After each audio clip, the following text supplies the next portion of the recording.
going to talk about the basics of brewing coffee. We're going to talk about 4 different parameters.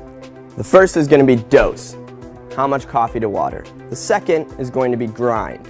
The third is going to be temperature of water that we use.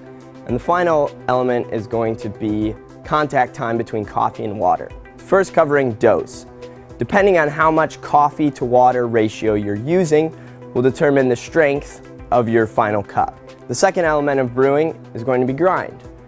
If you take, for example, the consistency of gravel, sand, and dirt, translate it over to the consistency of your grind size will determine on how fast or slow the water is going to flow through the coffee.